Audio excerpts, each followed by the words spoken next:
de Marshall Mental Coach à Montpellier. Les coachings, c'est par WhatsApp, hein, c'est par audio, par téléphone, et le suivi, c'est dans la formule d'efficacité pendant 2 semaines. Et vous avez les formations qui vous pouvez faire en complément, qui sont en descriptif de cette vidéo, et les coachings aussi, vous avez le lien dans cette vidéo. Hop, ça c'est fait. Aujourd'hui, comment être heureux dans son couple, même quand son conjoint est en crise, même quand son conjoint nous ment. Hein, je vous prépare la formation pour mercredi qui sort sur comment détecter les mensonges, pourquoi les mensonges et comment pardonner les mensonges. Et vous savez qu'il y a des personnes qui sont heureuses dans une situation, et dans la même situation, il y a des personnes qui ne sont pas heureuses, hein, qui souffrent, qui sont dans un état d'inversement. Et comment font les personnes pour être heureuses dans toutes les situations ou dans une situation donnée. Donc ce n'est pas le bonheur qui va vous rendre reconnaissant de la vie, mais c'est le fait de vous dire que vous êtes reconnaissant d'une situation qui va vous rendre heureux. Par exemple, pendant la crise de votre conjoint, même si la personne ment, ou quand la personne ment, on va dire ah ah, là c'est vachement marrant de voir que la personne ment, de s'apercevoir que la personne ment et que la personne croit que je ne la vois pas mentir. Donc ça c'est assez jouissif, par exemple. Ou ça peut être, je profite de la crise de mon conjoint pour me former, pour travailler sur moi, pour devenir un badass, pour devenir un rock, etc. Donc l'idée, c'est quelle que soit la situation, de vous dire je suis reconnaissant parce que j'ai rencontré la communauté bienveillante et positive ici, qui est sous cette vidéo dans les commentaires, qui vous répond et qui vous aide, parce que j'ai des enfants magnifiques, parce que je suis en France, parce que j'ai des bonnes idées, parce que je suis en bonne santé, etc., etc. Bien. Alors, vous allez être heureux si vous savez faire la différence entre expérience de gratitude et vie de gratitude, entre expérience de bonheur et vie de bonheur, entre expérience de gratitude et vie de gratitude. Vous allez vivre une expérience de gratitude lorsque vous recevez quelque chose qui compte beaucoup pour vous, sans avoir beaucoup fait pour l'obtenir.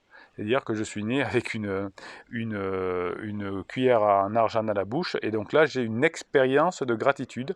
C'est quelque chose que j'ai eu sans véritablement l'obtenir. Donc je ne l'ai ni gagné, ni acheté, je n'ai pas travaillé pour l'avoir, et dans ce cas, vous allez ressentir ce qu'on appelle un sentiment profond de gratitude spontanée, hein, de bonheur spontané, qui sont très rares, on ne les maîtrise pas. Hein, de temps en temps ils arrivent, c'est pouce en l'air, mais c'est très rare. La réalité du bonheur, en revanche, va être un peu différente. La réalité du bonheur, elle va être au contraire dans une réalité d'une vie de gratitude, dans la réalité de la vie de gratitude. On prend conscience à chaque instant que un moment vous est offert, puis un autre, puis un autre, puis un autre. Et dans ce moment, qu'est-ce qui est bien? C'est des opportunités à saisir. Donc pendant la crise de mon conjoint, de toute façon, je ne peux pas faire grand-chose. Hein, qu'est-ce que je peux faire? C'est me former, c'est me faire coacher, c'est devenir plus fort, c'est savoir apprendre à badiner, c'est apprendre à susciter le désir, c'est devenir adulte, c'est apprendre à avoir de l'humour, c'est toutes les formations qui sont en descriptif. Ça, c'est un moment, une opportunité de vie. Parce que quand tout va bien, finalement, on n'avance pas. On dit, ouais, voilà, phase 2 du couple, phase de distanciation, voilà, chacun fait son truc, on est heureux ou pas, on est un peu frustré, on essaie de changer l'autre, on n'est pas d'accord, mais c'est pas le grand bonheur. Vous allez avoir un grand bonheur quand vous aurez mérité ce que vous avez, c'est-à-dire que vous avez fait des actions qui vont vous amener de la gratitude. Alors il y a des choses dont on a du mal à avoir de la gratitude, hein, comme la violence, la guerre, le deuil, la perte d'une personne, etc. Mais même quand on est dans une situation difficile, comme si votre conjoint veut se séparer parce qu'il est en crise existentielle, eh bien vous allez avoir les possibilités d'agir sur votre vie. Vous allez vous mettre des coups de pied aux fesses. Vous allez arrêter de me dire dans les coachings, de me parler de votre conjoint en crise. Il a dit, elle a dit, c'est bon, hein, il est en crise, oui, il est en crise, il dit tout et son contraire. Oui, ouais, mais c'est pas logique ce qu'il dit. Oui, mais oui, c'est pas logique ce qu'il dit, il est en crise, c'est normal. Donc vous allez au contraire profiter de ces moments de vie pour avancer, pour vous former, pour être dur, pour être rigolo, pour devenir spirituel.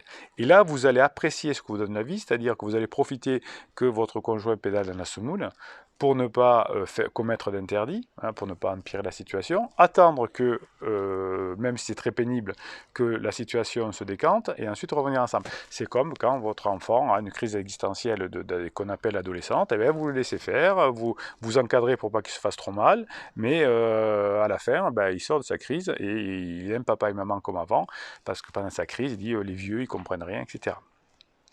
Donc la clé, si vous voulez vous en sortir, si vous voulez récupérer votre couple, si vous voulez être heureux, c'est de savoir saisir les opportunités, même dans ces moments difficiles que sont une crise existentielle. L'opportunité, c'est arrêtez-vous, regardez, formez-vous et avancez.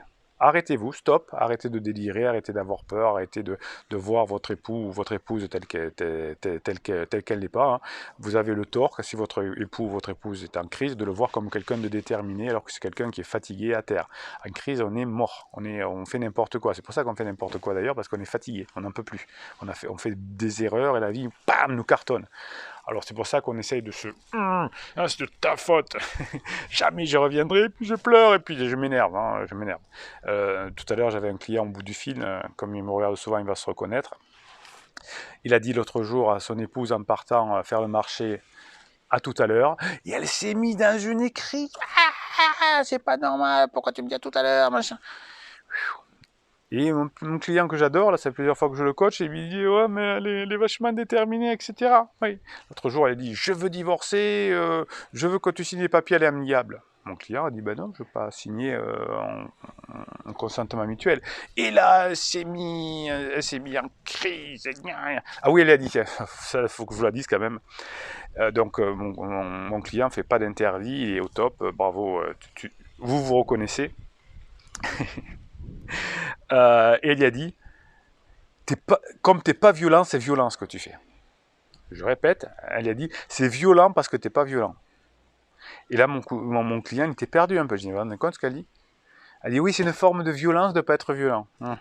Bon, oui, bon, stop, on arrête là pour... Donc, prenez à prendre du recul, hein, apprenez à prendre du recul, à dire stop, hein, stop, c'est bon, je ne me laisse pas embarquer dans cette situation débile. Et ensuite, je me crée le panneau stop, c'est bon, hein, je suis un gladiateur, je suis un guerrier, et je réfléchis à moi-même, et c'est bon, j'ai fait le stop, je me forme, je deviens plus gaillard, j'apprends à rire, j'apprends à badiner, j'apprends tout ce que je veux, et je saisis les opportunités de ma vie. Quand mon conjoint aura besoin de moi, je serai là pour l'aider à sortir de sa crise. En attendant, moi, j'en profite pour avancer. Je ne peux rien faire, je ne fais que pas d'interdit pour pas empirer la situation, et j'avance. Ok, je vous fais confiance. Qui c'est qui gagne à la fin? C'est la communauté bienveillante et positive. Ici, on meurt les armes à la main. On n'est pas dans le truc l'abandon est un plus, c'est mort. On s'en fout des personnes qui sont dans ce sens-là. Hein, le monde a progressé, le monde a avancé grâce aux gens courageux comme vous, qui ne baissent pas, hein, qui ne plient pas. On n'est pas dans la guerre, il y a eu des résistants en France. Et vous êtes des résistants. Hein, vous n'êtes pas les collabos. Je ne juge personne, mais quand même, nous, on est plutôt résistants que collabos. Allez, communauté résistante, bienveillante et positive, vous écrivez là-dessous, vous mettez un pouce en l'air, la communauté résistante là, qui gagne à la fin, vous mettez un pouce en l'air pour qu'il y ait plus de monde encore dans cette communauté, parce qu'on mettait plein de pouces en l'air. YouTube propose plein de fois cette vidéo, il y a des personnes qui arrivent dans la communauté, il y en a plein qui arrivent en ce moment, donc pouce en l'air. À fond. Si vous abonnez à cette chaîne, qu'est-ce que vous aurez? Des posts qui vous sont réservés chaque jour. Eh oui. Et Bruno se calme. Allez, prochaine formation, détecter les mensonges, les pardonner et avancer. Ça sortira mercredi. Et en attendant, Bruno Marchal, il vous dit à très bientôt.